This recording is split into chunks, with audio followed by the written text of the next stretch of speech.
जब हम इंग्लिश ऐसे की बात करते हैं for CSS and for PMS, जो थीम स्टेटमेंट है, थीसिस स्टेटमेंट है, जिसको आप थीसिस स्टेटमेंट कहते हैं, ये इंग्लिश ऐसे का मोस्ट इंपॉर्टेंट पार्ट है। Why? Because this is the part where you are explicitly presenting your stance. ठीक है, जब हम इंग्लिश ऐसे की बात करते हैं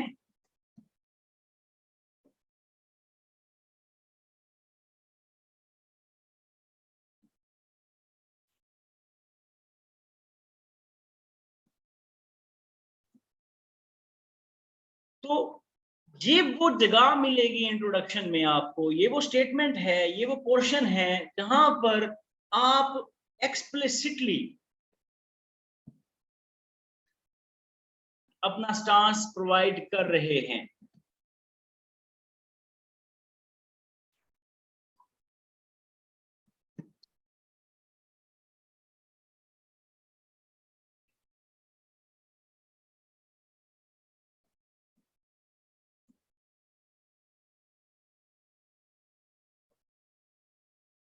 ये चीज इसको एक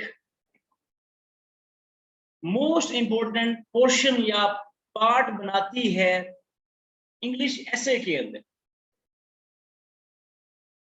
इसके अलावा एक और वजह है, ये वो पार्ट है, ये वो स्टेटमेंट है that helps examiner to interpret your understanding of the given topic.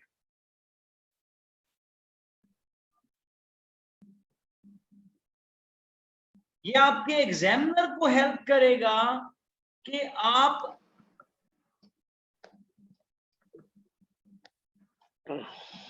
अपने माइक्स ऑफ रखेंगे प्लीज सैयद आदिल। ये आपके एग्जामिनर को हेल्प करेगा कि आप ने जो टॉपिक दिया है उसको समझा है,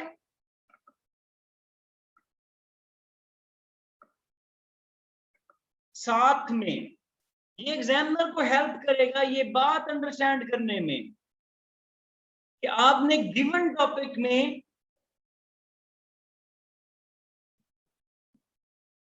मोस्ट इंपॉर्टेंट एरियाज को भी अंडरस्टैंड किया है या नहीं।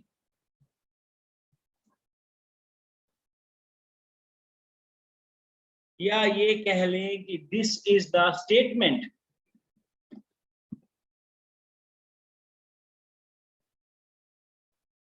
ये वो स्टेटमेंट है जहां से आप यानी कि राइटर जो है वो परसुएशन को इंश्योर कर रहा है about one thing, that this is the statement from which my essay is derived. ये वो स्टेटमेंट है जहां से एस्पायरेंट की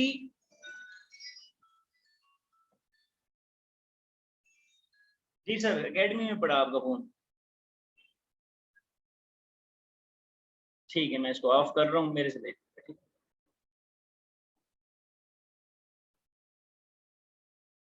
ये वो स्टेटमेंट है जो आप जो एस्पायरेंट जो है उसका जो ऐसे है जहां से डिराइव किया जाएगा।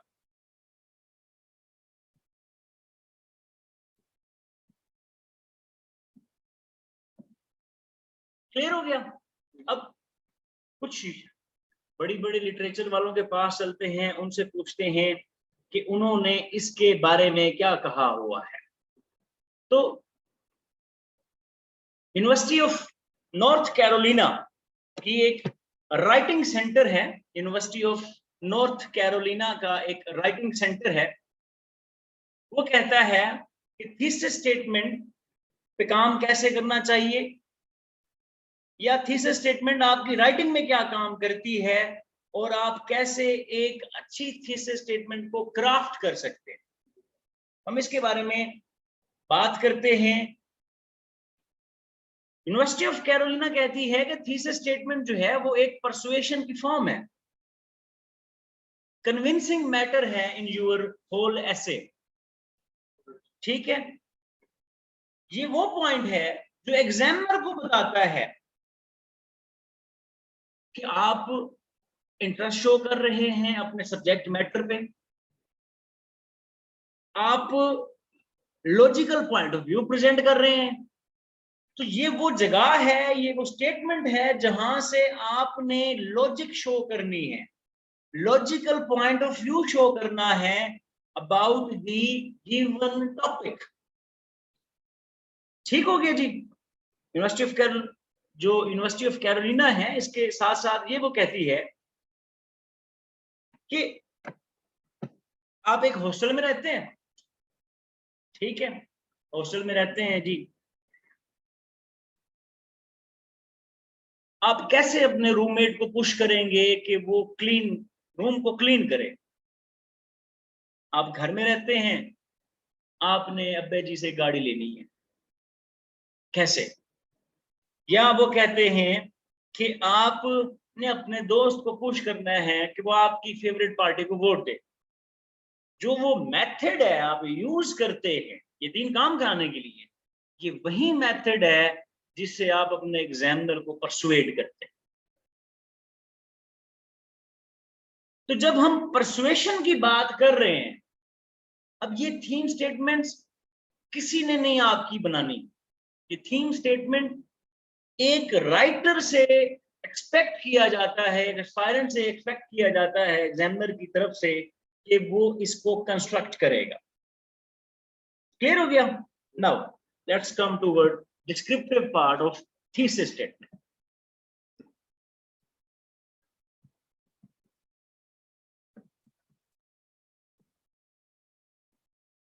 ये है क्या?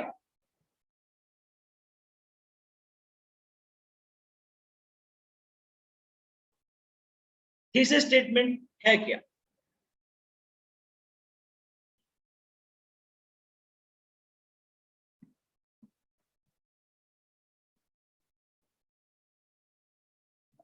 ये आपके रीडर को बताती है how you will interpret the significance of subject matter under discussion.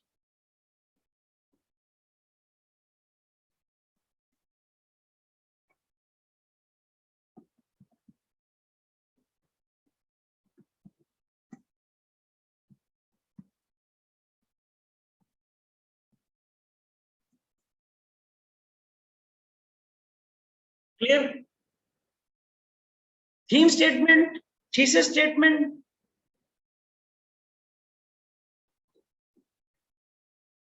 is the roadmap for the paper.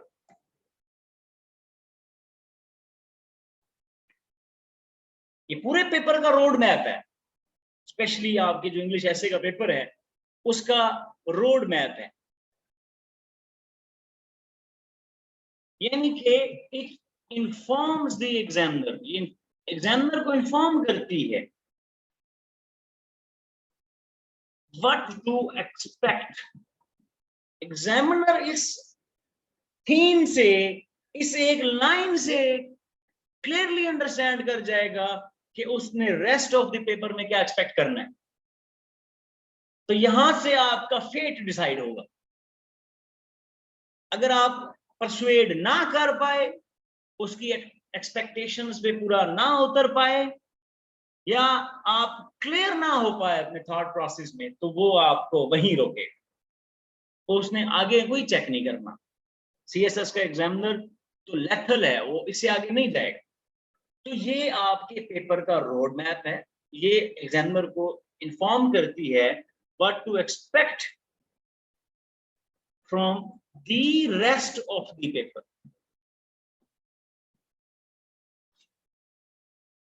Now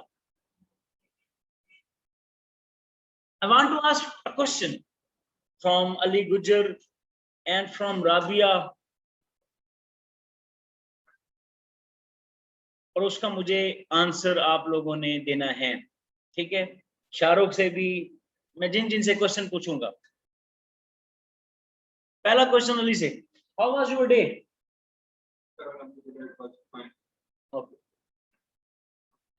Alhamdulillah, it was fine.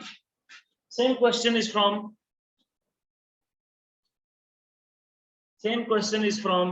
Shahrukh. Shahrukh, how was your day? आगे सामने।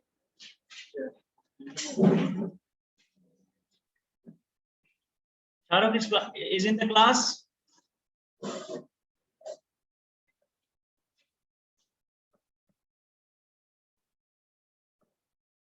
Okay, let's ask this question from Amir Hamid. Shahrukh, how was your day today?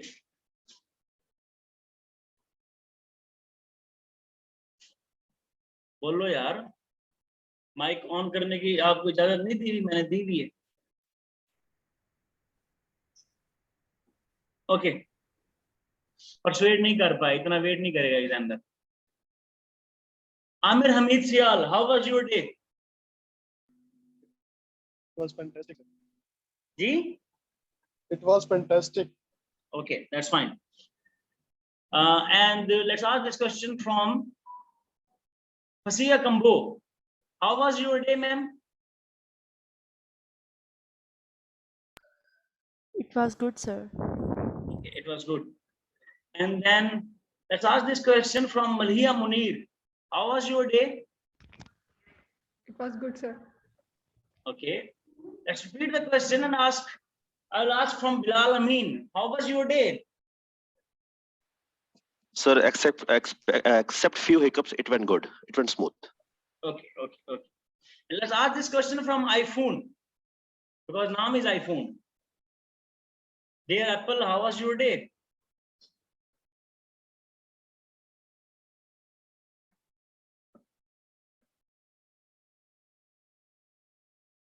Okay, let's ask this question from Sadaqat Ali. How was your day? Sir, it was somewhat boring. Okay, at least ठीक है, you're genuine. It was somewhat boring. आप सब ने एक ही जवाब दिया है, और आईफोन ने कहा it was above the par. ठीक है, आप सब ने एक ही आंसर दिया है। किसी ने कहा अल्हम्दुलिल्लाह it was fine, किसने कहा it was fantastic.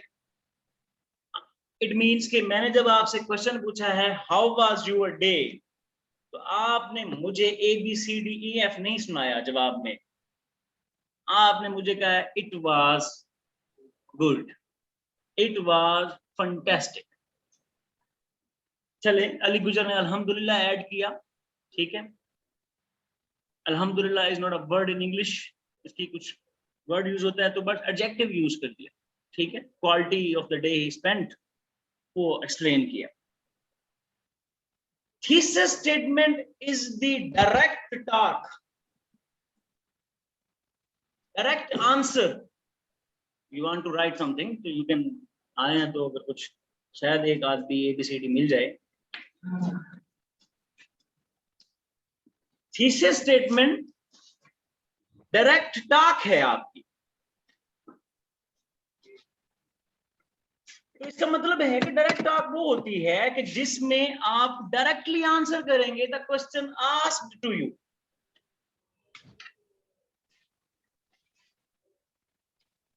You will directly answer the question जो आपसे पूछा गया है।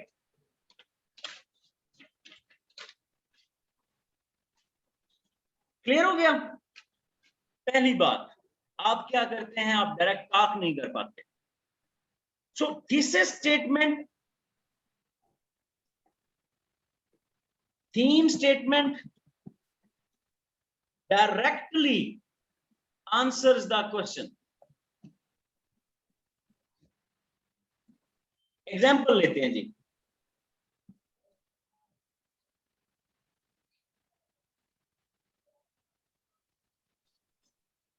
हमारा ऐसे का टॉपिक है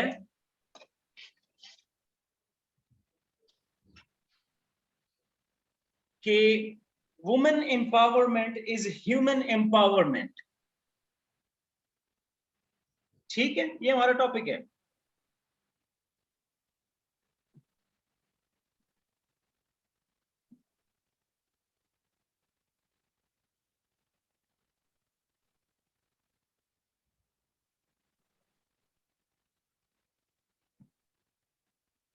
Let's start directly. Human empowerment is the most important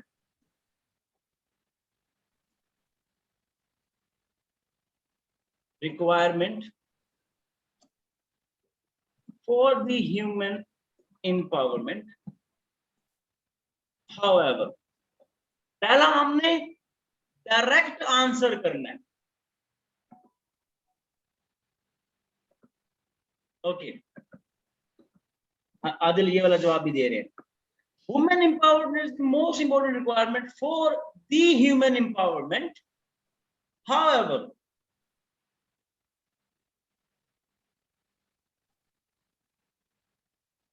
certain other factors consolidate the human empowerment. हमने ये कहा कि यस भाई ठीक है, वुमेन एम्पावरमेंट जो है मोस्ट इंपोर्टेंट रिक्वायरमेंट. ये सबसे आसान थीसिस स्टेटमेंट हो सकती है जिसमें हमने कोई फिगर ऑफ स्पीच यूज नहीं किया. अभी हम उस स्ट्रेंथ पे नहीं आए, इसलिए मैंने बिल्कुल बेसिक बात लिखी है कि yes, women empowerment is the most important requirement for the human empowerment. However certain other factors consolidate the human empowerment. कुछ और फैक्टर्स भी हैं जो ह्यूमन एम्पावरमेंट के लिए रोल प्ले करेंगे. टॉपिक है classroom decides the future of nation. Adil ने पूछा सर इसकी थीसिस स्टेटमेंट या थीम स्टेटमेंट लिख दें.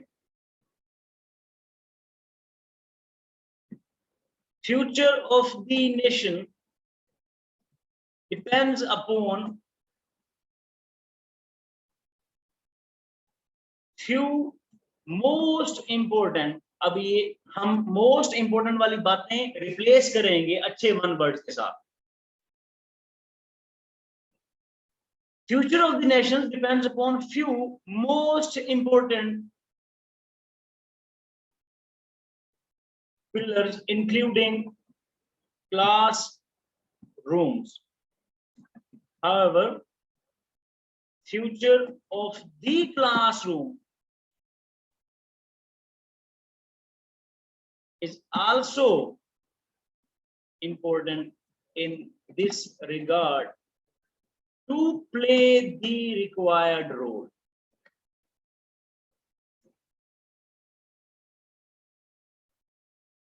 ये आसान है, अभी हम नहीं कह रहे फाइनल है. Future of the nation depends upon few most important pillars including classroom. However, comma, future of the classroom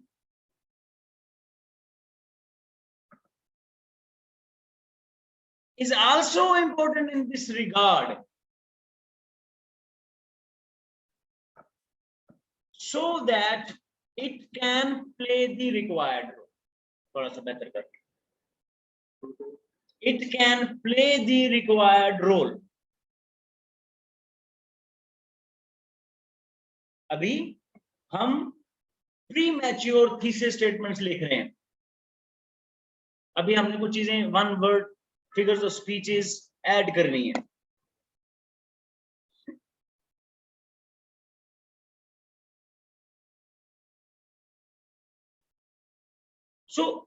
इसका मतलब है कि ये थीसिस स्टेटमेंट क्या है? Thesis statement is the interpretation of a question. Thesis statement is the interpretation of the question.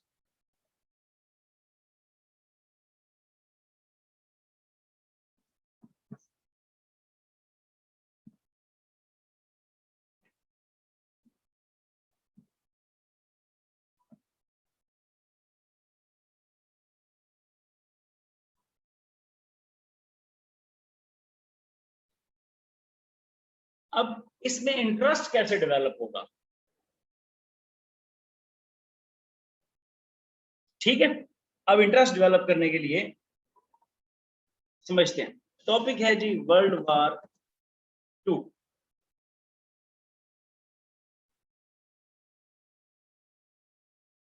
क्या thesis statement होगा? सारे बच्चे टाइप करने की कोशिश करें, लिखने की कोशिश करें। सिर्फ वर्ल्ड वार 2 टॉपिक है। सारे बच्चे मुझे वन लाइनर लिख के देंगे। 27 बच्चे हैं, राइटिंग की क्लास है, प्लीज पार्टिसिपेट। जामदुल करनैन साहब, क्या होगा वर्ल्ड वार 2 की थीसिस स्टेटमेंट? सिर्फ वर्ल्ड वार 2 है।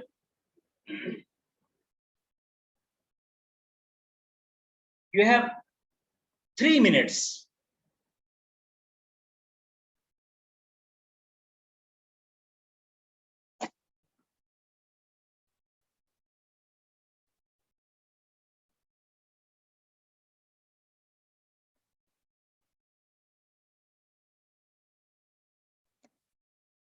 That's good. We have seen one exit from the classroom. अच्छी बात है। इसे जब लिखवाने का एक बच्चा क्लास छोड़, अच्छी बात है। इसलिए 2% रिजल्ट है और हमें भी 2-3 बच्चे ही चाहिए। जब हम आपके साथ सीरियस हो जाएंगे तो आप भी सीरियस हो जाएंगे। 3% रिजल्ट आता है, 3% बच्चे ही काफी हैं। Bipolar war to prove one side stronger than other to rule the world. अच्छा, अली ने लिखा है कि जी it's a bipolar war to prove one side fast strong than other to rule the world. गलत।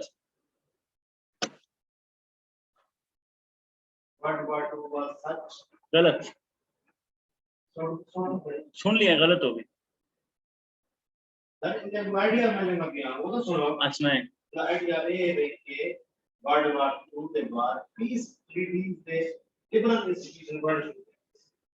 Okay. Now, good starts. Aamir Hamid ने कहा है world war 2 was a global war in which world faced a lot of calamities. Rabe Mughal ने कहा है world war 2 is witnessed। शाबाश, अच्छी तारीफ कर रहा था, तारीफ रुकवा दिया आपने अपने। वर्ल्ड वार 2 विटनेस्ड हो सकता है, इज विटनेस कैसे हो सकता है?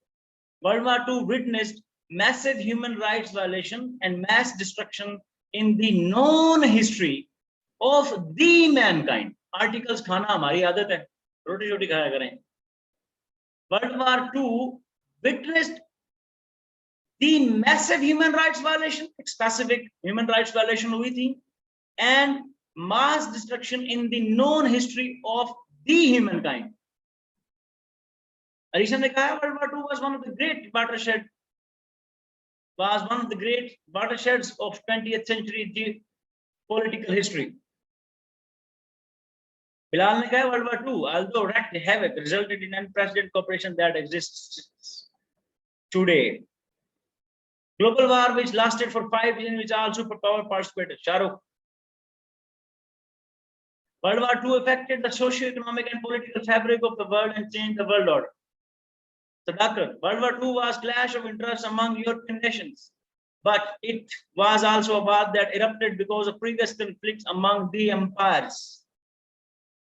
World War II has been the deadliest war in history. How it has affected the world in all walks of the life. Bajaj. हसीना ने कहा world war 2 was a global war including World War II. अब जिन्होंने world war 2 के बाद global लिख लिया ना, तो भाई यार वार वर्ल्ड मैं कह रहा हूं लिखा हुआ है वर्ल्ड वार, फिर ग्लोबल वार लिखने की जरूरत है।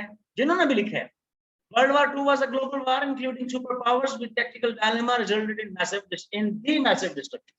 अनम ने कहा है देखें अभी लिखना शुरू कर रहे हैं ना, लिखेंगे तो कुछ आएगा। World War II led to great destruction. However, it also led the world to several incentives for the global peace. Anand ne likha hai. Muhammad.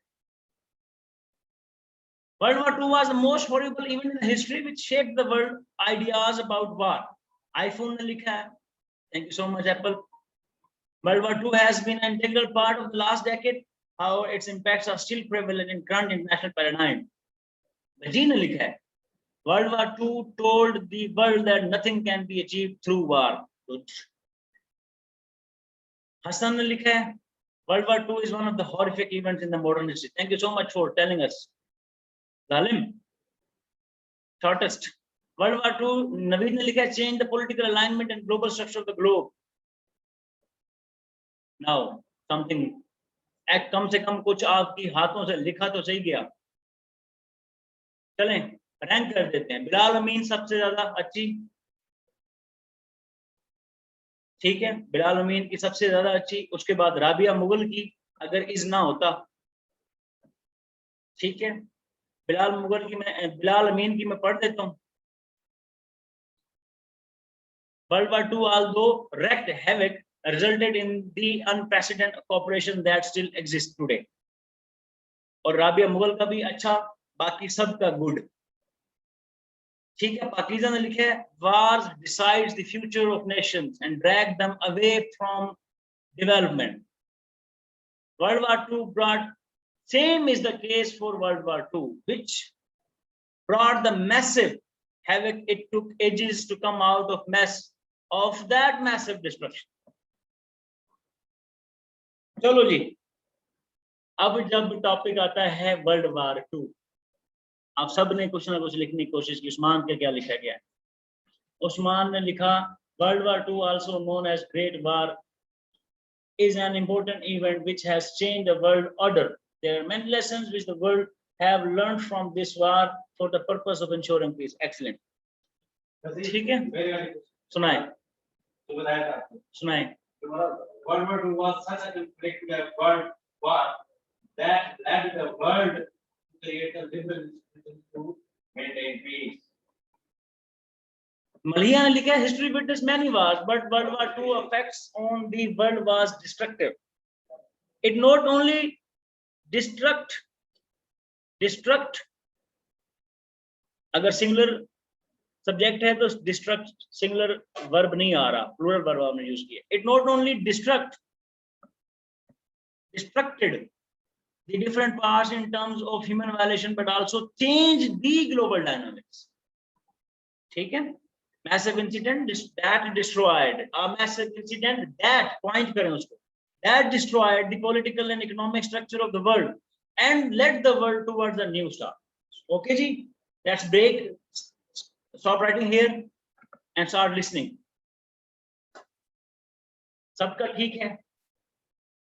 ठीक है, अब मैं जो बात आप एक्सीलेंट है, अब जो मैं आपको कहना चाह रहा हूं, if the topic is world war 2, thesis और theme statement must be telling the examiner that what wars look like. अगर टॉपिक वर्ल्ड वार 2 है ना, तो परसुएड करने का तरीका एग्जामिनर को ये है कि आप उसको वर्ल्ड वार 2 के बारे में ना बताएं, आप उसको बताएं वार्स दिखती कैसे हैं, होता क्या है।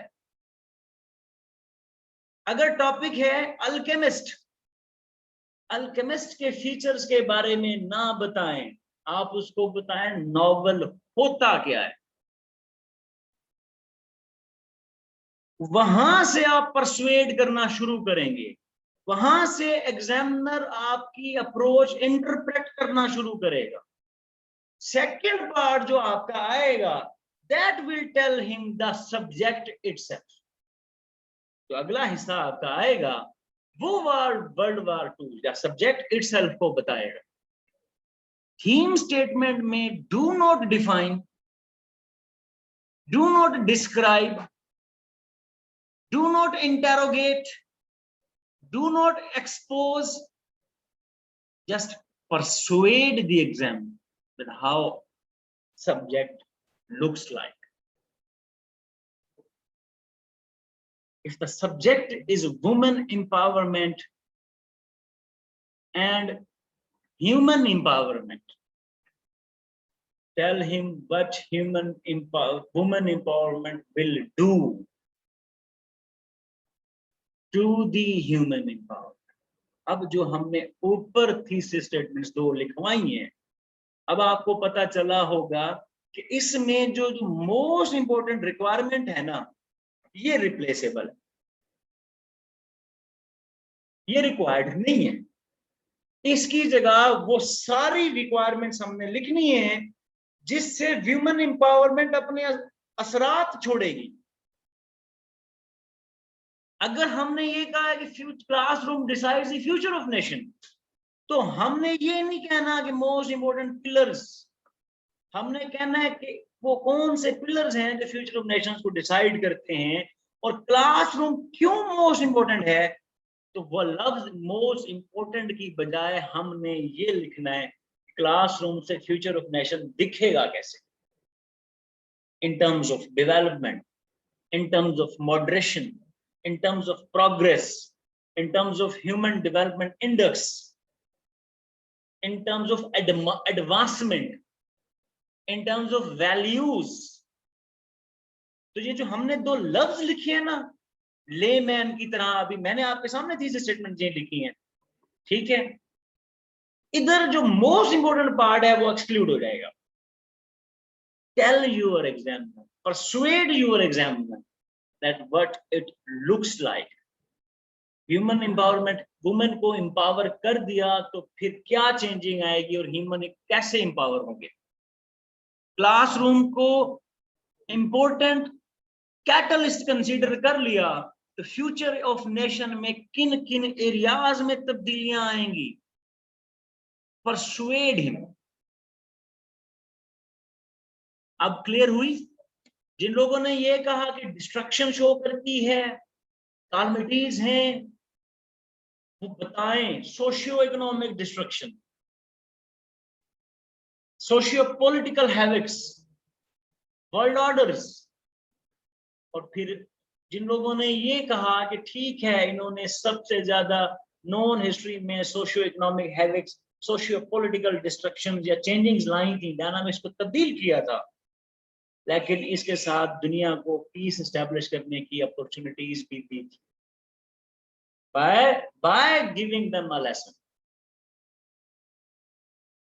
अब ये क्या है, वार्स कैसे दिखती हैं उसकी एक्सप्लेनेशन है। हाँ, वो आपने कहा कि इतनी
सिर्फ 2 मिनट वेट करें जी।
चलें जी, आगे मूव करते हैं, कुछ और बात करते हैं थीसिस स्टेटमेंट की।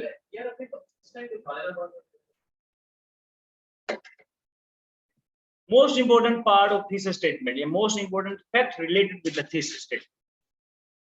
Thesis statement makes the claim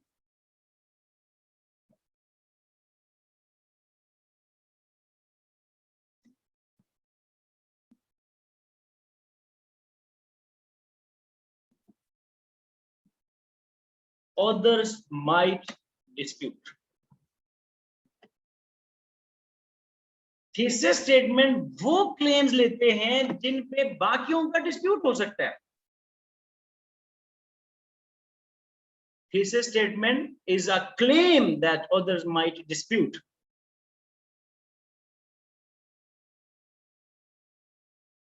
अब सवाल आता है ये कहां होना चाहिए, मैं नहीं कह रहा। University of California, sorry university of Carolina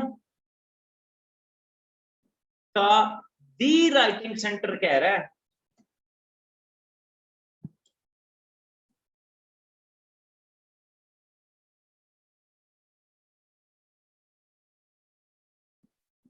it must be a single sentence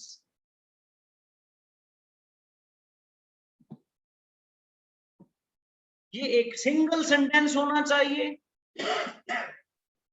near the beginning of your paper.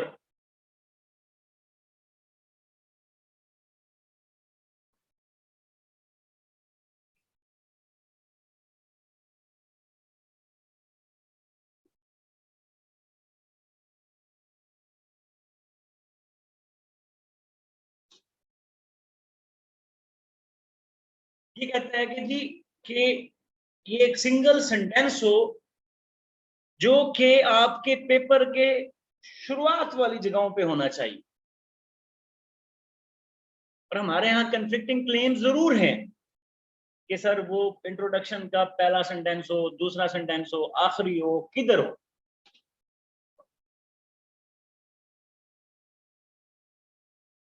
अब पूरा ऐसे क्या होता है, पूरा ऐसे क्या होता है, what is the essay now? After reading these 4 or 5 points about the thesis statement, essay revolves around this thesis statement.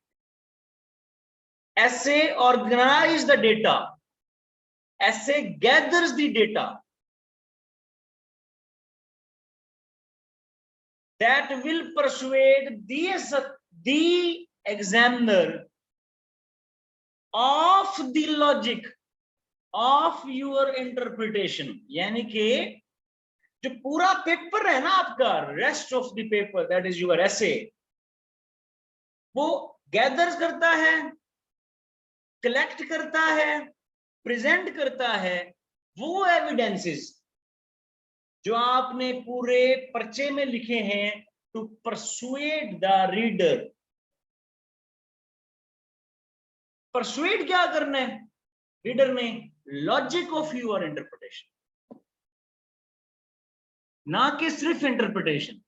आप अपने एग्जामिनर को जो आपने परसुएड किया है उसकी लॉजिक परसुएड करवाएं, सॉरी आप अपने एग्जामिनर को जो इंटरप्रेट किया है ना उसकी लॉजिक परसुएड कराएंगे। जितनी नेचुरली कराएंगे उतने ब्राइट चांसेस बढ़ते जाएंगे आपके पास। सो हमने अभी किसी की थीसिस स्टेटमेंट को गलत नहीं कहा, मैंने जब आपसे लिखवाई किसी को कहा गलत है, सिर्फ डिफाइन वाले को कहा डिफाइन नहीं करना। हमने कहा ठीक है, आप पूरे ऐसे को जब ये ऐसे दिखेंगे वर्ल्ड वार 2 पूरे पेपर में, मैं आपका एग्जामिनर हूं, मुझे अपने इंटरप्रिटेशन की लॉजिक परसुएड करवानी। अगर आप ये कराने में कामयाब हो गए और ऐसे के बेसिक एसेंशियल्स पूरे हैं तो आप फेल नहीं हो सकते।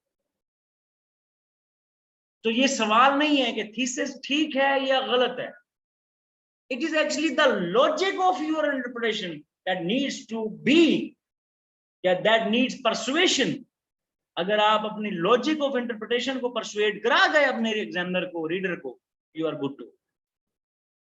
अगर आप अपनी लॉजिक को खुद ही मुनाफी हो गए अगली ही लाइन में, तो आप वहीं रुकेंगे। या आपको पता ही नहीं है कि थीसिस स्टेटमेंट क्या है, और आपने ये सुना हुआ है कि ये देनी है, लिखनी है, और लिख दी, उसके बाद अपनी इंटरप्रिटेशन की लॉजिक परसुएड ना करा पाए और उसका इंटरेस्ट लूज हो गया, तो वहां से आप गए। क्लियर हो गया? Now what needs to be done, क्या करने चाहिए? आपका एसए का, सीएसएस का एग्जामिनर आपको 10 टॉपिक देता है। It is clear? 10 टॉपिक देता है। अगर आपका टॉपिक, आप एरियाज और टाइप्स ऑफ द टॉपिक देखते हैं, उसमें से 1-2 टॉपिक वो आपसे देता है ऐसे, जो रिक्वायर करेंगे take a position, develop a claim about a subject. ठीक है? जो एग्जामिनर आपको टॉपिक्स देगा 10, उसमें से 2-3 टॉपिक्स ऐसे होंगे जो टॉपिक रिक्वायर करेंगे कि आप एक पोजीशन टेक करें। ठीक है? आप एक पोजीशन टेक करें, आप ओपिनियन डेवलप करें। 10 में से 2 टॉपिक्स ऐसे मिलेंगे आपको, 2 से ज्यादा भी हो सकते हैं, both in PMS and CSS. मैं I am not naming them, मैं ये नहीं कह रहा वो आर्गुमेंटेटिव ऐसे होगा, मैं ये नहीं कह रहा। मैं कह रहा हूं 2 से 3 टॉपिक्स ऐसे मिलेंगे जिस टॉपिक की रिक्वायरमेंट होगी कि आप एक ओपिनियन डेवलप करें और आप एक पोजीशन लें। अगर ऐसी सूरत हाल हो जाए, that then what needs to be done. अब ये हिंट लिखें, इन दोज टॉपिक्स, और ये अपने नीट ऐसे के नोट्स में रखिएगा। In those topics that demand you to take a position or develop a claim,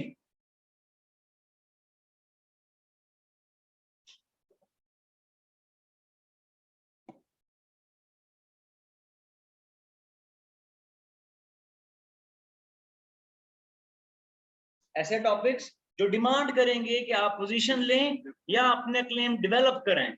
in all these topics, in all those topics, in all those topic, you need to convey a position or claim in a thesis statement near the beginning of your draft। मतलब पूरे thesis statement के बिल्कुल शुरू में वो claim और वो position लेनी है।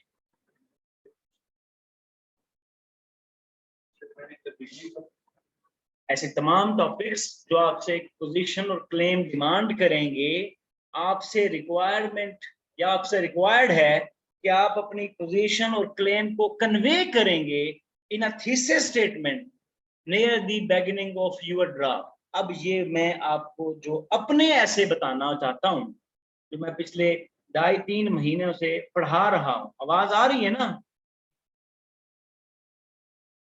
हेलो, आवाज सबको आ रही है ना? जी सर, आ रही। Okay okay. तो मैं जो पिछले 2.5-3 महीने से आपको सीख ही जा रहा हूँ, पढ़ाई जा रहा हूँ, प्यार से भी, गुस्से से भी, दिखा के भी, लिख के भी। Only there are 2 or 3 topics which demand your position or your claim। उस टॉपिक, हबीबा है, हबीबा कुरैशी आज हमारे साथ। हिबा, सिर्फ उन टॉपिक्स में थीसिस लिखना है और अपनी पोजीशन और क्लेम को ड्राफ्ट के बिल्कुल शुरू में लिखना है। अगर ऐसा ना किया, आप उधर ही उड़े। जहां आपने क्लेम लेना है, जहां आपने पोजीशन लेनी है, वो पोजीशन थीसिस स्टेटमेंट की ड्राफ्ट के सबसे पहले हिस्से में लेनी है। Is it clear? यस, इस वर्ड की पॉसिबल। ये आपने किसी पहले लिखते हैं, पहले थीसिस लिखना है और उस थीसिस में क्लेम लेना है। यस, मतलब पॉसिबल। अब लफ्ज यस नहीं लिखते हम, वो एक्शंस लिख लेते हैं पहली लाइन में, जिससे पीस पॉसिबल हो सकता है। फिर क्या लें, ये नहीं होगा तो फिर पीस नहीं होगा। ठीक है, यू नो दैट जो मोस्ट सीनियर ऐसे का बच्चा, ठीक है, जो आपको चीजें बताएंगे कैसे करनी है, this is the only way. अगर वो कहेगा इस वर्ड पीस पॉसिबल, तो आपने ये नहीं कहना यस इट इज पॉसिबल, आपने कहना ये एक्शंस हैं, अगर हो गया तो वर्ड पीस पॉसिबल है। तो मतलब पहले पार्ट में क्लेम और पोजीशन लेनी है, थीसिस स्टेटमेंट। अब अगली बात लिखें,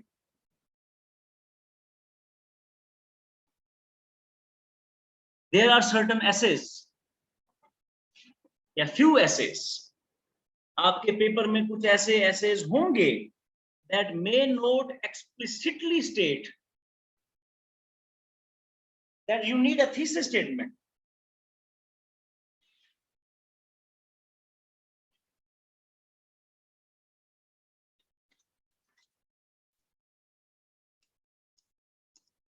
तो क्या चेक करना है आपने, अब ऐसी सिचुएशन हो सकती है कि आपको ऐसे का एग्जामिनर कहे या आपको लगे कि ये थीसिस स्टेटमेंट डिमांड नहीं कर रहा, in that case actually it is not a thesis statement. फिर उस केस में वो थीसिस स्टेटमेंट नहीं होगी, वो वही होगी जो हम पिट रहे हैं कि भाई वो थीम स्टेटमेंट हो सकती है। अब वो बता रहा हूं वो कौन से एसेज होंगे, ये आपको 3 से 4 ऐसे मिलेंगे। There might be more than 3 or 4 essays। 10 paper में आप 5 पेपर उठा के देखेंगे, आपको एक्सप्लिसिटली डिमांड नहीं की जाएगी कि आप पोजीशन लें या क्लेम लें। वैसे कैसे होंगे, लिखें, टू एनालाइज,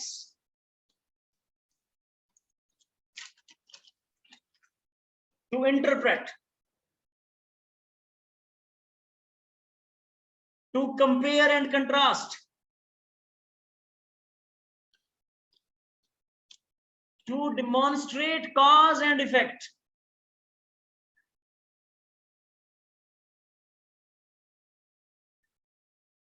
ऐसे तमाम टॉपिक्स जो ये डिमांड करेंगे analyse, interpret, to compare and contrast, to demonstrate the cause and effect, और to take a stand on an issue, human rights issue, human rights issue, conflict. ये आपको, मेरी बात आंखें बंद करके मान लें, नहीं भी माननी पास पेपर 30 सालों को देख लें, ये आपको 3 से 4 टॉपिक्स मिलेंगे। In that scenario what is basically being asked, वो क्या कह रहा है, वो कह रहा है डेवलप अ थीम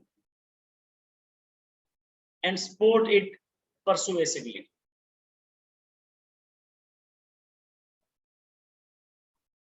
क्लियर हो गया? हाउ टू नो या how to create a thesis statement.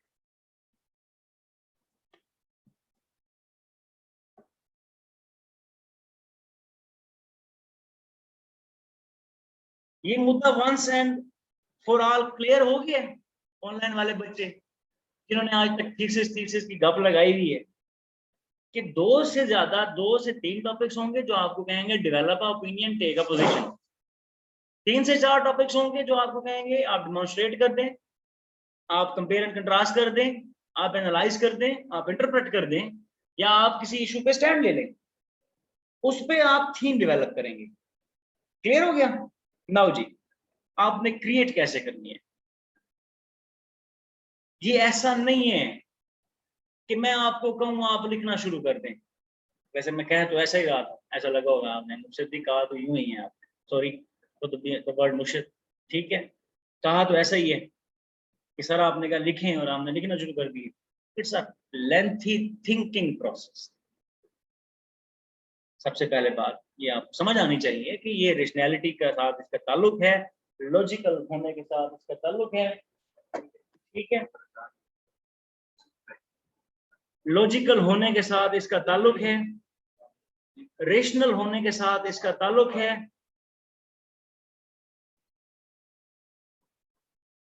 Thinking process है ये, इट नीड्स प्रैक्टिस, ठीक है। नेवर फॉर्मुलेट अ थीसिस स्टेटमेंट। ये यूनिवर्सिटी कहती है, यूनिवर्सिटी ऑफ कैरोलिना कहती है, never formulate a thesis statement at very first place. पहले थीसिस नहीं बनाने, उससे पहले ब्रेनस्टॉर्म कर।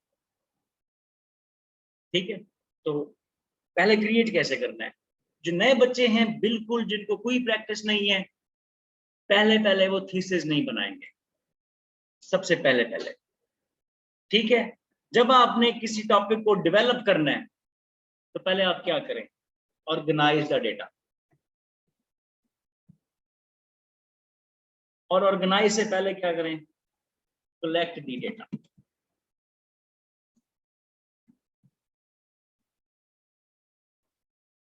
सबसे पहले डेटा कलेक्ट करें, फिर ऑर्गेनाइज करें।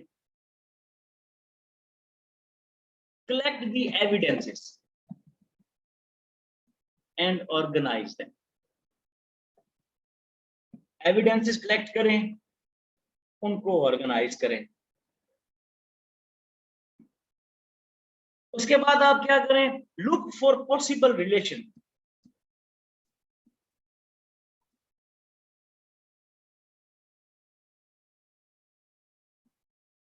possible relationship between the known facts, ideas and evidence। कोशिश करें कि आप रीड बिटवीन द लाइंस करें, रिलेशनशिप ढूंढने की कोशिश करें about the known facts, ideas and evidences.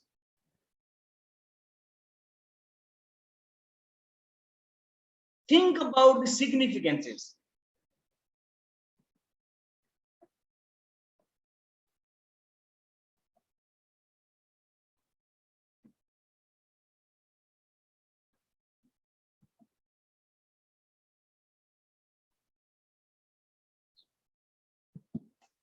Significances of the facts, data and evidence जो आपने कलेक्ट किया है, उनके सिग्निफिकेंसेस के बारे में सोचें। Think about the significances of the relationship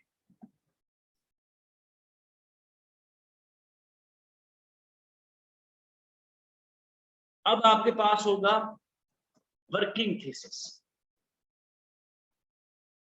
working thesis क्या होता है? It's a premature thesis that actually presents a basic or main idea.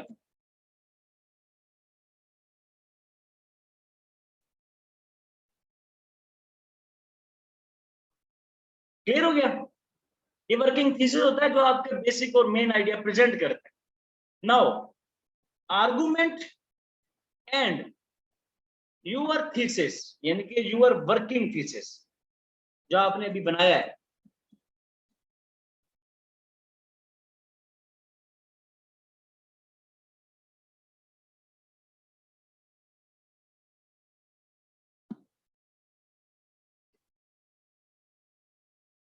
is actually a thesis। और ये जो बात यूनिवर्सिटी ऑफ नॉर्थ कैरोलिना ने कही है, ये हमारे उस्ताद रजी आफताब साहब कहते हैं। Thesis is nothing but an argument and your working thesis। Argument क्या है? Argument is actually the given topic। The given topic जो आपको टॉपिक दिया गया है वो, और आपके जो एविडेंसेस हैं, उसकी सिग्निफिकेंसेस हैं, वो सब कुछ क्या है, मिल के थीसिस स्टेटमेंट बनेगा। जब मैंने आपको फर्स्ट लाइन में कहा, पहले दिन कहा था, जब बिल्कुल पहली क्लास थी, कि thesis statement is nothing but mixture of two thing, given topic plus your stuffs. यानी कि आपका जो गिवन टॉपिक है वो और वर्किंग थीसिस।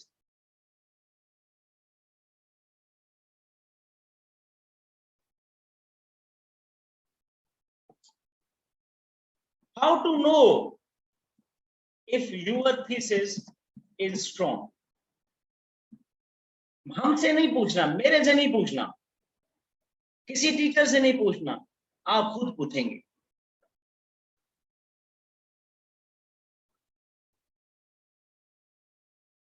पहले खुद जवाब लेंगे, फिर हमसे या इंस्ट्रक्टर से फीडबैक लेंगे। पहला रफ ड्राफ्ट बनाए,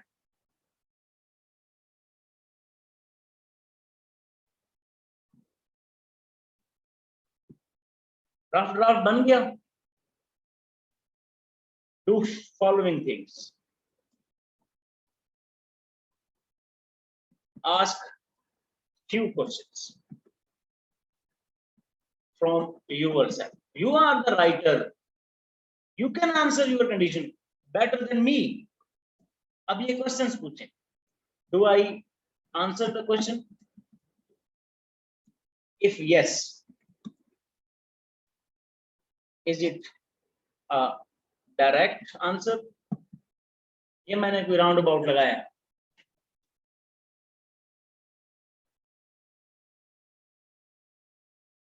Ask few questions from yourself. पहला क्वेश्चन क्या है? Do I answer the question? If yes, is it a direct answer? If no, repeat.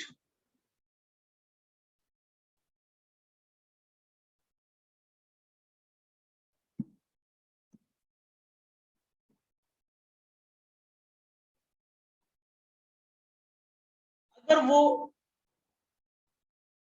Answer निकला कि it is a direct answer, ask another question.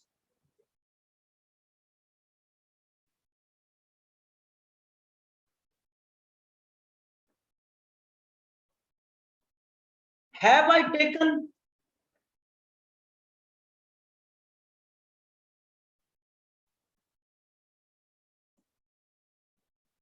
a position that others might challenge or oppose?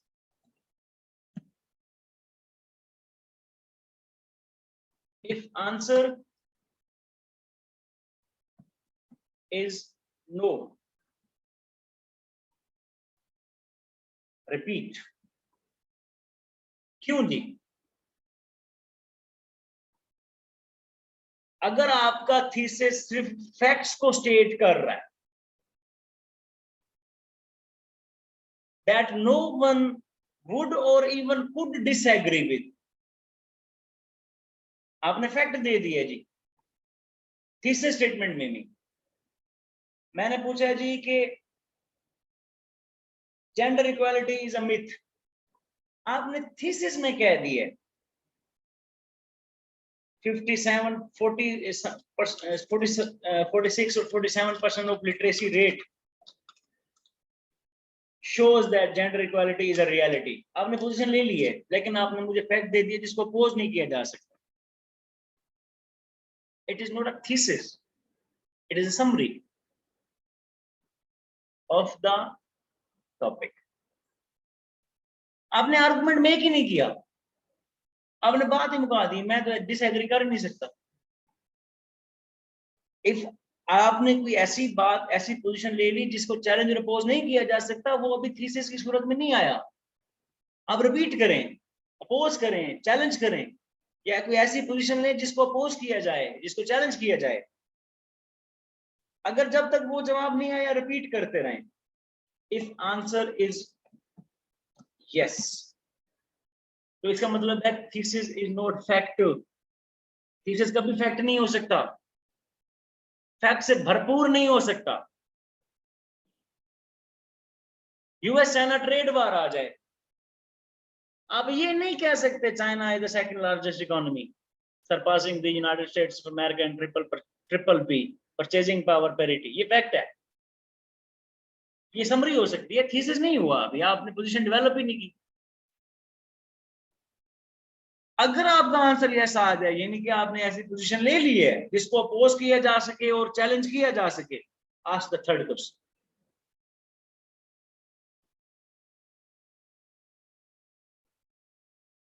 Is my thesis statement specific enough? Mic off करेंगे, mic off कर दें। अब ये सवाल पूछेंगे, दो कंडीशंस पूरी हो गई हैं।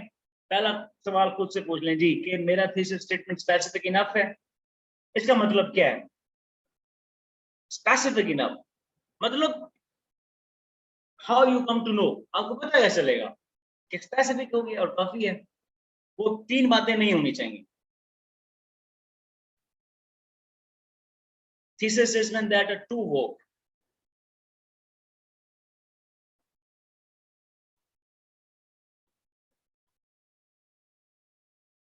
मतलब अगर आपकी थीसिस स्टेटमेंट गुड आ गया, बैड आ गया, रिविजिट। नो, आपका थीसिस मोस्ट इंपोर्टेंट आ गया, जैसे हमने ऊपर लिखा था, रिविजिट। बता रहा हूं, गुड और बैड नहीं लिखना, सक्सेसफुल।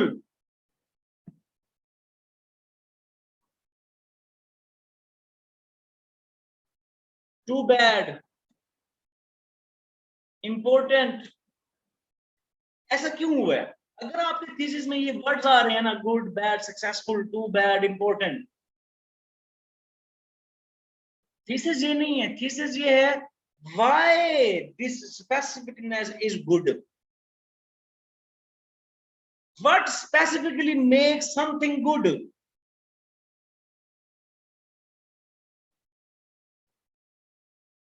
जो चीज उसको गुड बनाती है वो लिखें स्पेसिफिकली। मतलब आप सारे अब सीनियर बच्चे हैं, मैं आपको कह रहा हूं US policy of cold war was good. ये थीसिस स्टेटमेंट, हालांकि गुड थी, इसका मतलब है यूएस ने कोल्ड वॉर में विक्ट्री ली, आइडियोलॉजिकल, पर ये गुड आ गया। गुड क्यों थी? यूएस पॉलिसी की स्पेसिफिकनेस क्या थी वो बतानी जरूरी है। यूएस पॉलिसी की स्पेसिफिकनेस क्या थी वो बतानी जरूरी है। जैसे हमने कहा मोस्ट इंपोर्टेंट चीजें जो हम अभी ऊपर थीसिस स्टेटमेंट में हमने मोस्ट इंपोर्टेंट वर्ड को अंडरलाइन करा के रिप्लेस करवाया, वो फीचर्स जो क्लासरूम को मोस्ट इंपोर्टेंट बनाते हैं वो स्पेसिफिकली बात है। हमने जब ऊपर तो थीसिस स्टेटमेंट लिखी है, classroom decide the future of nation, हमने ये बात लिखी कि future of the nation depends upon few important pillars. Few important pillars नहीं रिक्वायर्ड, वो पिलर्स बताओ स्पेसिफिकली जिस पे फ्यूचर डिपेंड करता है। सोशियो पॉलिटिक्स में हो, सोशियो इकोनॉमिक्स में हो, हेल्थ हो, क्लासरूम हो, एजुकेशन हो, वो पिलर्स बताओ including classroom. Having future of the classroom, however, future of the classroom is also important. अब also important नहीं चाहिए, रोल चाहिए। तो स्पेसिफिकली रोल बताओ, क्वालिटीज बताओ, यूज द एडजेक्टिव्स जो उसको स्पेसिफिक इनफ करें। ये बात हुई क्लियर जी आप सबको? अगर ये बात नहीं हो रही तो इसका मतलब है अभी थोड़ा सा काम रहता है।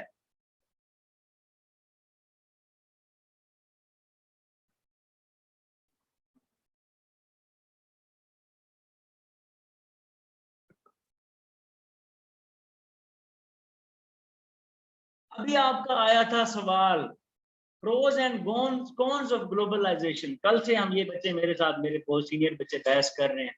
आज सारा दिन उन्होंने मुझसे ऐसे की आउटलाइन लिखवाने की कोशिश कराई है, की है हमने। आज मैंने कुछ 6 बच्चों के साथ ये आउटलाइन कंस्ट्रक्ट कराई है सारा दिन। ठीक है, वो कह रहे सर ये फेल कैसे हो गया? तो मैंने कहा जब तक तुम अपने थीम में ये प्रोज स्पेसिफिक इनफ नहीं मेंशन करोगे ना, तब तक पास ही नहीं हो। इसका मतलब क्या है? कहते सर इसका मतलब है take the stance, support one side, compare and contrast. First do compare and contrast between pros and cons, then take one side and specifically take a stance कि भाई ये मेरी जो प्रोज है ना, इसकी ये स्पेसिफिकनेस इसको बेहतर करती है। तो फिर आपने स्टांस लिया है, ये स्पेसिफिक इनफ स्टेटमेंट है। तो दो बातें नहीं हो सकती, टू वेग नहीं हो सकता, टू जनरल नहीं हो सकता, टू ये most important is too general, but makes it most important. But qualities makes it. But what qualities are the reasons for the most important aspect, making classroom the indicator of the future of nation. ऐसा क्या features हैं classroom के? Classroom ऐसा क्या करता है? Classroom क्या करता है? जब ये साबित करोगे ना, फिर स्पेसिफिक इनफ स्टांस लिया। How classroom deciding in simple. Let's say आपका स्टांस में how classroom decides the future of nation. It injects it ensures the capacity building. Capacity building वो क्वालिटी है जो क्लासरूम में मिलती है। It ensures the management skills, या it injects the management skills in the learner. Classroom वो जगह है जहां पर आप मैनेजमेंट सीखते हो। Classroom ensures the respect for diversity, वो जगह है जहां डाइवर्स है, गोरे काले चिट्टे गरीब अमीर, एथनिक लिंग्विस्टिक मल्टी एथनिक कमरा होता है। ये वो जगह है जहां रिस्पेक्ट फॉर डाइवर्सिटी सीखते हो। ये वो जगह है जहां आप क्वालिटेटिव एंड क्वांटिटेटिव मेथोडोलॉजीज की तरफ जाते हो। ये वो जगह है जो आपको अपॉर्चुनिटीज प्रोवाइड करती है लर्निंग की, which can be utilized or applied in a later part of your life. ये वो जगह है जहां पर आप रोल प्ले करना सीखते हो for the betterment of society, for the betterment of nation. ये वो जगह है जो आपको ऑर्गेनाइज करती है। असेंबली लाइन में आना मतलब ये नहीं है कि आपको उन्होंने कोई सजा दी हुई है कि आप नींद से उठे हुए और मुझे लाइन में खड़ा कर दिया जी, असेंबली में लाइन तक जाना है। ऑर्गेनाइजेशन, मैनेजमेंट, ये आपको टॉलरेंस सिखाती है, ये आपको मॉडरेशन सिखाती है, ये वैल्यूज ऑफ लाइफ सिखाती है। और ये चीजें the future of the nation decide करती हैं। फ्यूचर ये आपको स्पोर्ट्समैन बनाती है, ये आपको बिजनेसमैन बनाती है, ये आपको एंटरप्रेन्योर बनाती है, ये आपको एक्टिविटी बेस्ड लर्नर बनाती है। ये वो क्वालिटीज हैं जो असल में नेशन के फ्यूचर के लिए जरूरी है। वो कहां से मिलनी है? क्लासरूम। जब तक आप क्लासरूम की इन क्वालिटीज को स्पेसिफाई नहीं करोगे। एक बच्चे ने ऐसा लिखा क्लासरूम स्पोर्ट्समैन पैदा करती है, पास हुआ है, उसने कोई नहीं लिखा वैल्यू सिखाती है, उसने नहीं लिखा यहाँ पर मैनेजमेंट सीखते हैं, यहाँ पर आप जो है कैपेसिटी बिल्डिंग सीखते, उसने कहा ये स्पोर्ट्समैन पैदा करते। एग्जांपल्स दे दी उन नेशंस की जहां सिर्फ स्पोर्ट्समैन पैदा होते हैं और उनका फ्यूचर है। पहली बातें पूरी हो गई। अपोज फैक्ट नहीं, उसने ऐसे स्टांस दिया जिसको अपोज किया जा सकता है। वो अपनी सारे ऐसे को सारे पेपर को उसके नजदीक ले गया, यही पास। एक बच्चे ने ऐसे लिखा क्लासरूम डाइवर्सिटी सिखाती है। यूरोप जापान ने अपनी क्लासरूम सीखी, क्लासरूम बेहतर की, जापान डेवलप हो गया। एक बच्चे ने लिखा क्लासरूम वैल्यू सिखाती है, सारा यूरोप वार्स में मर्ज था, वायलेंस पसंद करता था, उन्होंने अपनी क्लासरूम का स्ट्रक्चर ठीक किया, डेवलप हो गया, इंटीग्रेट हो गया।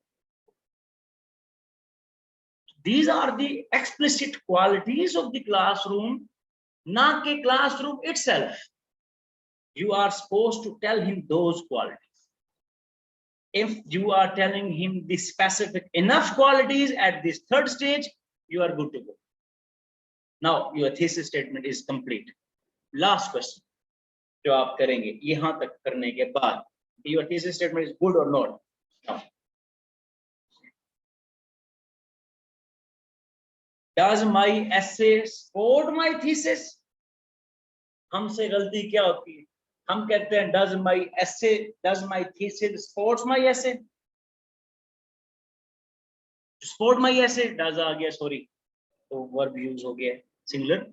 Does my essay support my thesis, हम पूरे पाकिस्तानी बच्चे इस बात पे लगे हुए हैं सीएसएस के, does my thesis support my ऐसे, ये सवाल उलट है, आपने कहना does my essay support my thesis, क्योंकि इट इज यू।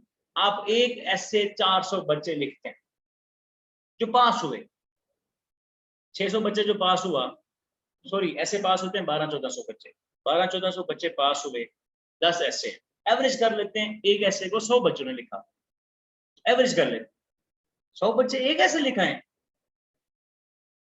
एक ही कॉपी छापा मारा है, नहीं ना, हर किसी की यूनिकनेस गई है, हर किसी की क्वालिटी गई है, हर किसी का स्टांस गया है, हर किसी का आइडिया गया है, वो डिफरेंट है।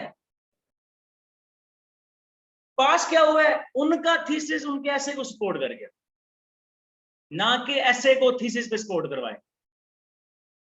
तो लास्ट क्वेश्चन जो आपने रिपीट करना, does my essay support my thesis, if yes you are good to go. इसका मतलब क्या है, ऐसे राइटिंग में इसका मतलब क्या है, जो बच्चे कंफ्यूज हो रहे हैं।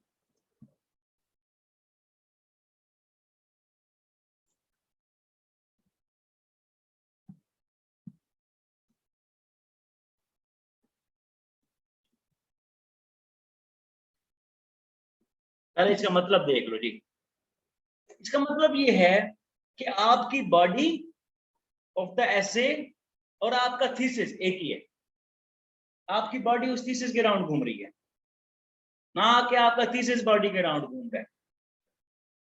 अगर आपकी बॉडी आपके थीसिस के राउंड घूम रही है, उसके राउंड रिवॉल्व कर रही है, तो ठीक है। अगर दोनों एक दूसरे के साथ सीम टुगेदर नजर नहीं आते, they do not seem together, इसका मतलब है थीसिस नहीं, वो थीसिस ही नहीं है। और आप मेरी तरह मेरी तरह और मोशन की तरह बिलो 10 पे आ जाओगे, आपका पूरा ऐसे ठीक होगा, बहुत क्वालिटी ऐसे होगा, लेकिन आपका ऐसे थीसिस के राउंड घुमा ही नहीं, थीसिस कुछ और चली गई, थीम कुछ और चला गया, ऐसे कुछ और था, आपका पूरी गड़बड़ी होगी। और जब ऐसे थीसिस के राउंड घूमा तो 50 भी आ गए। तो आपने ऐसे को थीसिस के राउंड घुमाना है, ऐसे थीसिस को सपोर्ट करे, ना कि थीसिस ऐसे को सपोर्ट करे।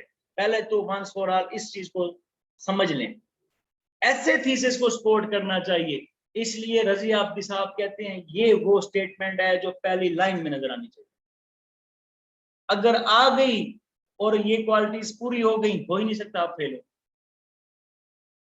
तो कहते हैं इतना सिंपल है ये। इसलिए हम भी यही कहते हैं उनके शागिर्द होने के बाद या उनसे सीखने के बाद कि पहली line thesis, this is the reason जिसकी वजह से हमारा ये आर्गुमेंट है, और हम कहते हैं आखिरी लाइन नहीं, क्योंकि आप पे आपकी इस स्टेटमेंट में ऐसे न घूमना है, ना कि आप पूरे ऐसे चुपते हैं और एंड में थीसिस लिखे और आप कहें जी मेरा ऐसे इस थीसिस पे घूम रहा है, वो कुछ और हो। हम दोनों मुलाकात करने गए, मैं और अली, कौन सा आजकल पुलिस स्टेशन है, पुलिस स्टेशन, अच्छा PS1 में आप मुझे लेके गए, 15 मैं आपके साथ गया हूँ, अब वहां पर लेट से SHO साहब बैठे, आपने उनके पास मिलने जाना, हम उसके पास चाय पीने गए, आई एम योर सब्जेक्ट, हम इंटर हुए, आप सबसे पहले SHO साहब को क्या कहेंगे, उसके बाद स्ट्रेट फॉरवर्ड बात हुई, मेरा दोस्त है ये आपसे मिलना चाहता, अगली अच्छी बात क्या होगी, किस सिलसिले में मिलना चाह रहा है, स्पेसिफाई करें। Good. अब आप एक पुलिसमैन है और इस तरीके से आपने मुझे आंसर दिया है, सर ये मेरा दोस्त है, इसने बाहर जाना है, इसको कैरेक्टर सर्टिफिकेट चाहिए, वैसे हम जा रहे हैं हॉलैंड, ठीक, ये जो है ना मेरा दोस्त है, इसने बाहर जाना है, इसको कैरेक्टर सर्टिफिकेट चाहिए, इसलिए आपसे मिलना चाहता हूं। अब तहमीद बंद गई, हम बात शुरू करेंगे, मैं अपनी डिटेल बताऊंगा, निशान मैंने ये किया हुआ, ठीक है, वो मेरा आईडी कार्ड नंबर है, स्ट्रेट फॉरवर्ड बात करूँगा, ये मेरा आईडी कार्ड नंबर है जो पुलिस को चाहिए, और कोई मेरी गपशप नहीं चाहिए। मेरा आईडी कार्ड नंबर डेटा निकाल लेंगे, मेरा सारी लिस्ट आ तो कोई कहानी ओके है, कोई पर्चा नहीं है, कोई FIR नहीं है, कोई एप्लीकेशन नहीं है, क्लियर है। अगर सिचुएशन यही है तो फिर मैं पहले आईडी कार्ड दूं, पहले वो डेटा निकालें, पता चले मैं कैरेक्टर सर्टिफिकेट निकालने नहीं आया था, मैं तो पर्चा कराने आया था, तो गलत हो गया ना, वो मेहनत गलत हो गई।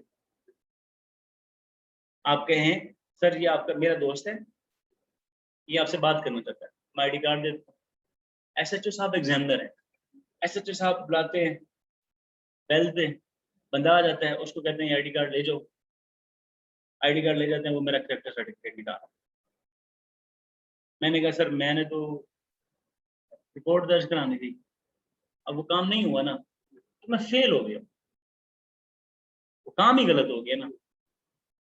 तो जो काम मैंने करना है वो मैं पहले बताऊं या मैं बाद में बताऊं, जो मेरी पोजीशन है वो मैंने पहले बतानी है। तो अगर ये एग्जांपल आपको समझ आ गई है, अपनी जिंदगियों पे लगा लें। आप मुझे किसी से इंट्रोड्यूस कराएंगे या मैं आपको इंट्रोड्यूस कराऊंगा या आप कोई बात करेंगे, let me introduce myself Ishan Zafar and I am here today to take the class of English, ऐसे दैट इज इट। ये ना हो कि आप 1.5 घंटे बाद मुझे एंड में गालियां दे के रुके उतरे कि यार ये चवली मार रहा था, मैं इसकी नहीं सुन, इसने मुझे 1.5 घंटा जाया करा दिए। तो मैं जिस सिलसिले में आपसे बात कर रहा हूँ वो सिलसिला आज का क्या है, ठीक, गुड, एक्सीलेंट, ना कि ऐसे। मैं आपसे आज बात कर रहा हूँ थीसिस स्टेटमेंट की, तो थीसिस स्टेटमेंट की मैं बात नहीं कर रहा तो फिर गलत हो गया। तो आपने जो बात करनी है वो स्ट्रेट फॉरवर्ड पहली लाइन में। अब ये आपके आंसर क्वेश्चंस हैं। नाउ लास्ट एग्जांपल्स पे आते हैं।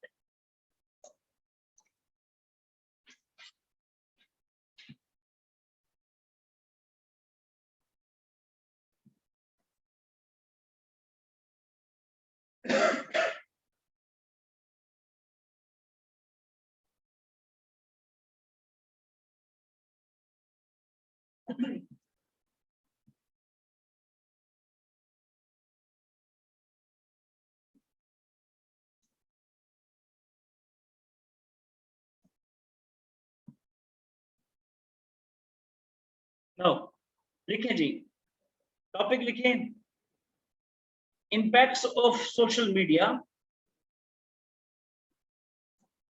on public awareness।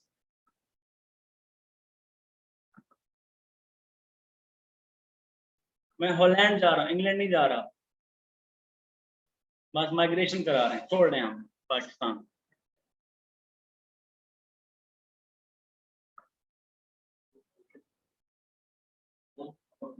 Yes Rabia, ये यू आर राइट। इट की बजाय बस classroom develops personality, provides knowledge, injects culture.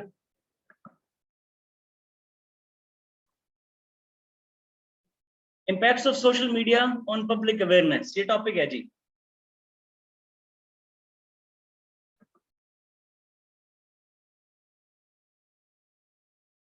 लिखें, थीसिस स्टेटमेंट लिख दें।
नीट पेज पे लिखेगा बिल्कुल शुरू में प्लीज।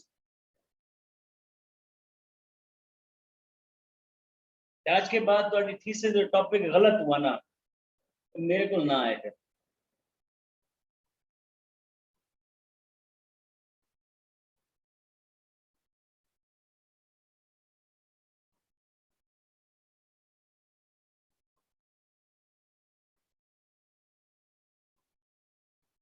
लिख लिया जी, मुझे नहीं बतानी अभी, सिर्फ लिखनी है अपने पास, अपने अपने पेजेस पे लिखें।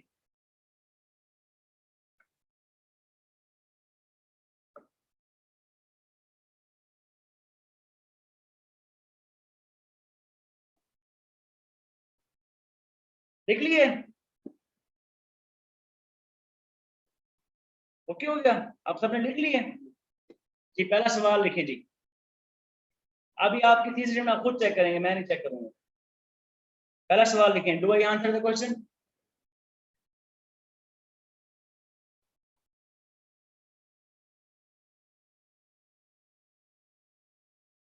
किस किस का यस आया जवाब? Have some courage, show some courage. अब अपनी सिर्फ मैं टाइम टाइम से बताऊंगा, वो बंदा बोलेगा okay okay okay okay okay. Yes वाले जवाब देते जाए, मैं उनसे पूछूंगा। दिखाएं जी उस्मान।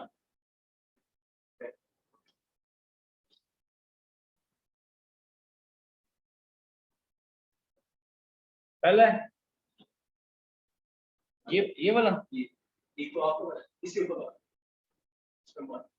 सोशल मीडिया है इफेक्टिव। आप अपना आंसर नो लिख।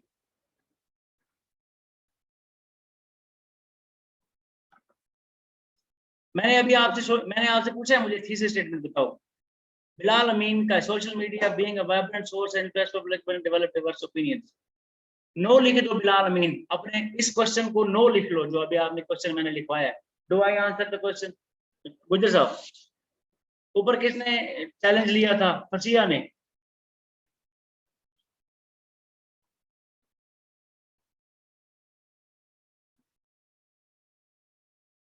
ऊपर वाली बात बिल्कुल गुड है। सम वर्ड यस लिख लो आप, बट बेटर। जिसने ये लिखा है,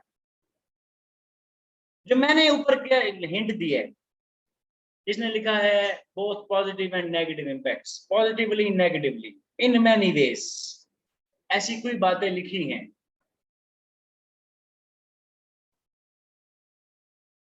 राबिया मुगल आप भी नो लिख लो। नोट आप राबिया मुगल आप ये लिख लो, some word yes. although social media has the positive impacts on public and people। Syed Adil बताओ जी इस स्टेटमेंट। सर मैंने लिखी है social media highlights capacity building through data information and knowledge that results in public awareness. Some word yes लिख लो, ठीक है? Some word yes लिख लो। Okay sir.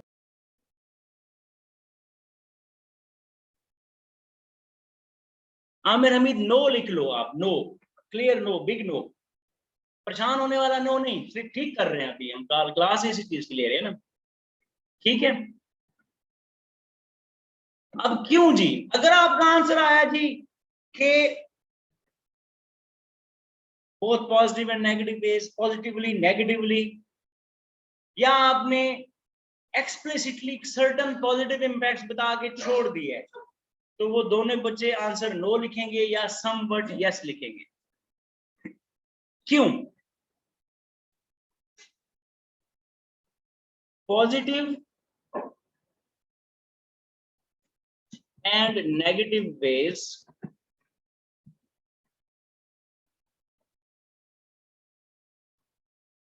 To vague statement, VAGUE।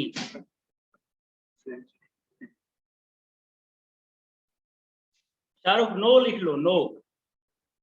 अब लेट मी हेल्प यू कि आप अपने थीसिस स्टेटमेंट को इवैल्यूएट करें, इसलिए अब सिर्फ अपने अपने थीसिस स्टेटमेंट को इवैल्यूएट कीजिएगा। जिन्होंने ये लिखा पॉजिटिव एंड नेगेटिव वेज में इंपैक्ट करता है social media, impacts public awareness in both positive and negative ways, जिन्होंने ये लिखा पॉजिटिवली नेगेटिवली, वो लिखा, वो ये क्या है, टू वे। क्लियर हो गया? तो जिन्होंने फ्यू पॉजिटिव इंपैक्ट्स बता दी और उसके बाद छोड़ दिया, उन्होंने दूसरी साइड ही नहीं ली। अब वो बंदे जिन्होंने ये एक साइड ले ली, राबिया मुगल, फसिया, दानियाल, अरशद मलिक भी, जिन्होंने ये साइड ली कि भाई social media has changed the lives of the people through dissemination of the knowledge, वो भी अगले सवाल की तरफ आए।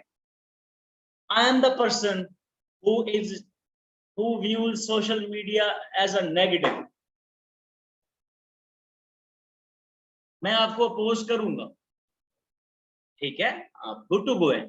लेकिन अरशद को वकास नवाज एक ऐसा बंदा मिला है जो उसे एग्री करता है, तो बात ही खत्म हो गई। आपने वो सांस नहीं लिया जिसको अपोज किया जाए, वो थीसिस नहीं है। हम ऊपर यही क्वेश्चन ले रहे हैं ना, अभी हमने आंसर यही लिया। आपने ये सांस ले लिया और एक बंदा है जिसको अपोज,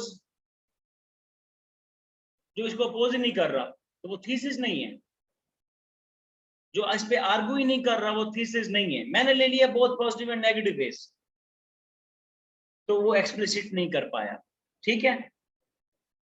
दूसरा क्वेश्चन लिखें, have I taken a position that others might challenge or oppose? आप सबका ये आंसर आया, not likely.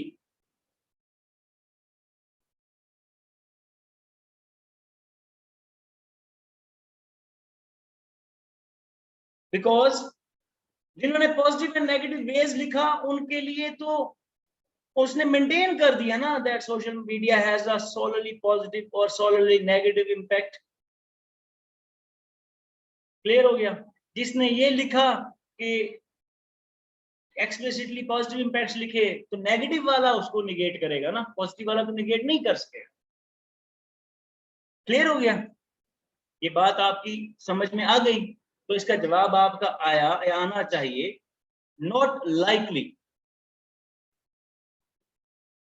Bilal Amin, now you are fine. लेकिन जरा जल्दी कर गए हैं, जल्दी बंदा मार देती है। अनसर की वो मिसाल है, चलो नहीं सुनाता, समझ आ गई होगी आपको।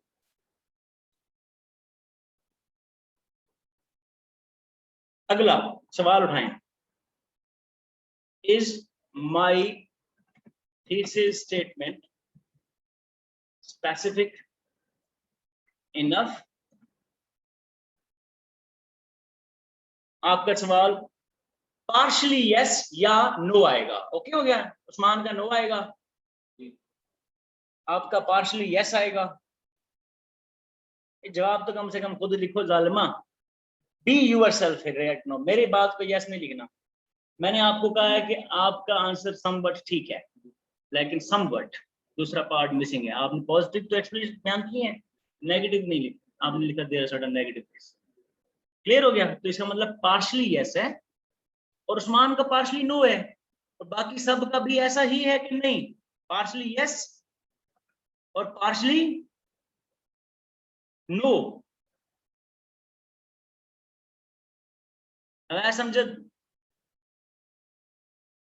थोड़ा सा उलट होगी बात, आपने जो लिखा है उसमें से कुछ रिड्यूस करना पड़ेगा हमें। खैर अभी मेरी ये बात एग्री कर रहे हैं, जवाब आपके नो होंगे या पार्शली यस होगा।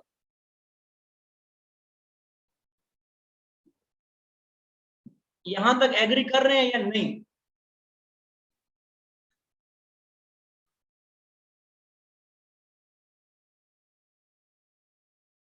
हम स्क्विड गेम में हैं, एलिमिनेट करेंगे भी आपको, और आपका नंबर 456 आना चाहिए बस। नेक्स्ट साल 456 बच्चे पास हो सकते हैं, तो आप उनमें होने चाहिए। ठीक है, मकसद वहां लेके आना है, वरना नहीं आपको इतना तंग करते आज। आपका ये बात समझ लगी ना उस्मान? आपका आंसर या नो आया या पार्शली यस आया, क्योंकि आपका अगर नो है तो मैं क्यों कह रहा हूं what are the positive effects if positive effects are there, what are the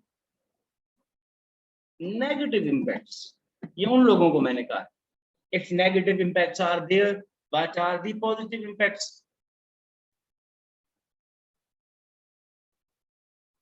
अब जिन्होंने पॉजिटिव एंड नेगेटिव इंपैक्ट्स भी लिख दिए हैं, वो बच्चा बिलाल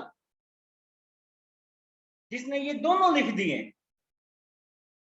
अगला क्वेश्चन क्या किया था हमने आखिरी, does my thesis specifically, does my thesis support my does my essay support my thesis specifically and without wondering? हमने ये क्वेश्चन किया था।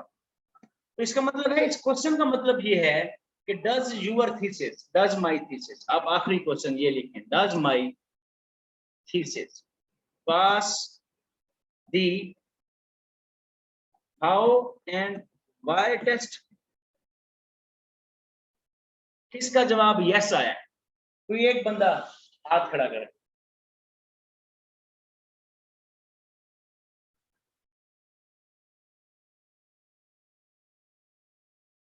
किसी एक का यस आया है या सबका नो है? B genuine. Okay, thank you so much for telling me this. Okay fine, अब आपका आंसर नो है। लेट्स सपोज किसी का आंसर यस है, तो फिर आखिरी बात करते हैं,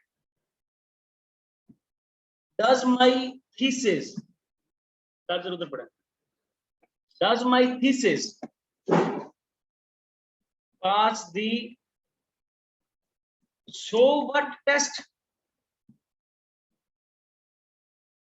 Why should anyone care about the positive and negative impact of social media?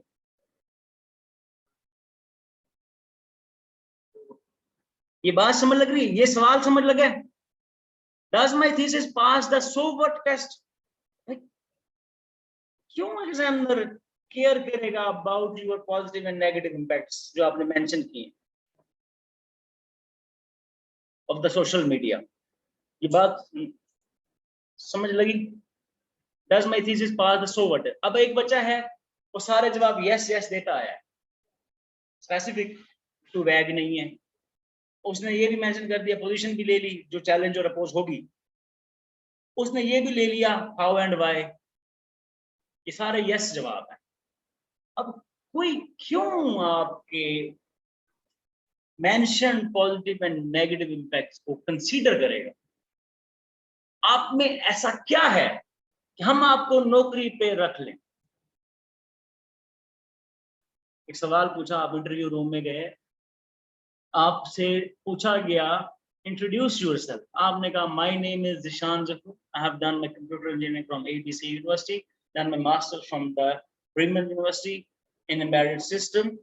After that, I have been associated with ABC company since 2017. I am aspiring for the competitive exam. I cleared PMS 2019 and CSS 2020. अब मैंने ये दो बातें नहीं लिखी, उसके अलावा तो मैंने कुछ भी नहीं लिखा। So but ABC मेरे पास सीढ़ियां भरी पड़ी हैं, मैं कह रहा हूँ एम्प्लॉयर जिन्होंने PhDs की, मेरे पास सीवी आई है, उसकी 25 साल की एक्सपीरियंस। तुम में ऐसा क्या है कि तुम्हें मैं रखूं? ऐसा क्या है जो मैं तुम्हें रखूं? अगर आपने एग्जामिनर को ये नहीं बताया, पॉजिटिव नेगेटिव इम्पैक्ट्स के अखबार भरे पड़े हैं, किताबें भरी पड़ी हैं, 17,000 एस्पायरेंट्स को 17,000 टीचर्स ही पढ़ा रहे हैं, जितने टीचर हैं उतने एस्पायरेंट्स है ना। असिया कंबो ये ओपन एवरीवन को मैसेज लिखो, खाली मैंने पढ़ के क्या करना है? तारीफ सबके सामने हो ना, लेट से ठीक है, थोड़ा सा नार्सिसिस्ट होने का हक सब। अब 17,000 टीचर पढ़ा रहे हैं, 17,000 बच्चों ने पॉजिटिव एंड नेगेटिव इम्पैक्ट पढ़े हैं, एक ही मटेरियल से पढ़े। सो व्हाट, आपने एग्जामिनर को परसुएट कैसे किया? वो क्यों केयर करेगा ये पॉजिटिव इम्पैक्ट है, क्यों केयर करेगा ये नेगेटिव इम्पैक्ट, क्या ताल्लुक उसका? अगर तो इसका आंसर नो है तो आपने सिर्फ ये मेंशन कर दिया कि सर ये पॉजिटिव इम्पैक्ट्स हैं एक्सप्लिसिटली और ये नेगेटिव इम्पैक्ट्स हैं, और आपने ये भी मेंशन कर दिया कि भाई हाउ एंड व्हाई, क्या कर रहे हैं, कैसे और क्या कर रहे हैं, रियासतें मीडिया को यूज करके क्या क्या कर रही हैं, मीडिया हाउसेस प्रोपेगेंडा करके क्या क्या कर रही हैं, ये भी टेस्ट पास हो गया, फिर भी सब करते। सो व्हाट, जब तक आप 100 वट का टेस्ट पास नहीं करेंगे तब तक थीसिस नहीं हुआ, और अगर ये टेस्ट पास हो गया तब फेल होने के बाद मेरे पास जरूर आइएगा, मैं आपको सारे साल की मेहनत का सिला वापस रिफंड करवा सकता। मुझे तो आपने 6,000 भी नहीं दिए, ठीक है, और बाकियों को आप जाके 25,000 दे देते हैं। So this is the last test you need to pass. और जिन्होंने सब्र नहीं किया और 3-4 बच्चे बाकी आखिरी टाइम पे छोड़ गए अभी क्लास में, चलो thank you so much. Now जी let me write my thesis statement. लिखें जी, because not every voice on social media is, यार चेक तो कर लो, भाग लिखने तो दो यार, लिखो तो सही। Because not every voice on social media is reliable. People have become much more critical consumer of information and thus more informed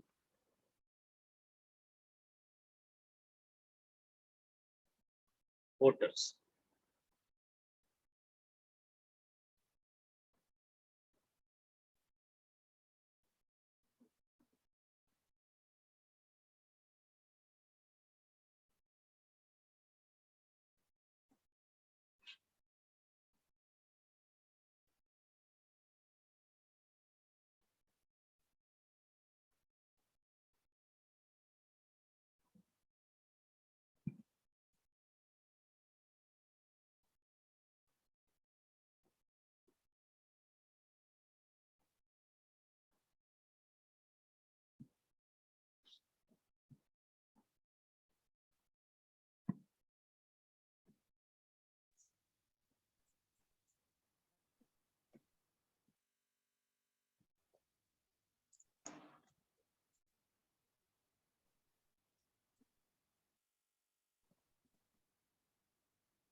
screen दिखाएं अली को।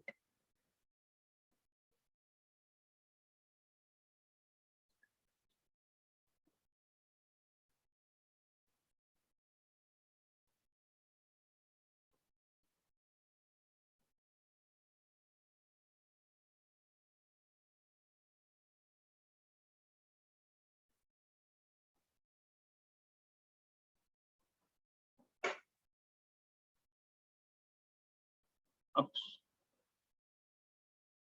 बताएं जी, ग्रेड करें आप, नोट माय थीसिस वैसे वाई भी है, सो व्हाट को भी हैंडल हुआ है कि नहीं, बिकॉज नॉट एवरी पर्सन, अच्छा, every person on the social media is pacifist.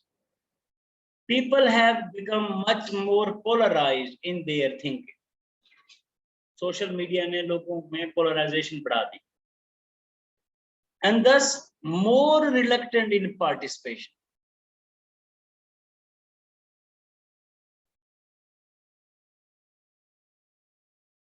Because not every voice on social media is reliable.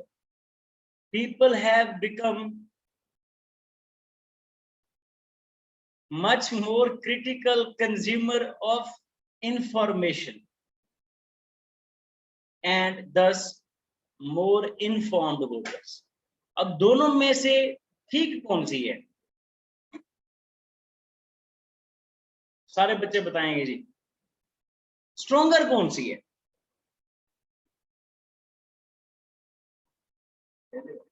पहले वाली, क्योंकि दूसरे वाली में सिर्फ नेगेटिव, फर्स्ट वाली, पहले वाली में इन्फॉर्म्ड वोटर भी है, पॉजिटिव इंपैक्ट भी है, और मोर क्रिटिकल कंज्यूमर ऑफ इंफॉर्मेशन भी है, ये नेगेटिव इंपैक्ट भी है। सबको अवेयर नहीं कर रहा, क्योंकि हर बंदा रिलायबल नहीं है। ये भी बता दिया हमने कि social media is not the reliable source, ये भी बता दिया व्हाट आर द इम्पैक्ट्स, और ये भी बता दिया कि भाई पॉजिटिव इम्पैक्ट्स क्या है, और how, why, when, so, but answer हो रहा है कि नहीं, क्लियर? सो अगर इस तरह की थीसिस लिखना शुरू करेंगे तो मजा आएगा, आपको भी, सबको भी। अब ये फर्स्ट लाइन पे लिख दें, बिकॉज नोट को हटा दें और ये लाइन लिखें, every voice of social media is not reliable. Because note हटा के every voice on social media is not reliable, comma, people have become much more critical consumer of information and thus more informed voters. तो persuasion है, कोई नजर आती है कि persuasion हुई है? ऐसा कुछ लग रहा है?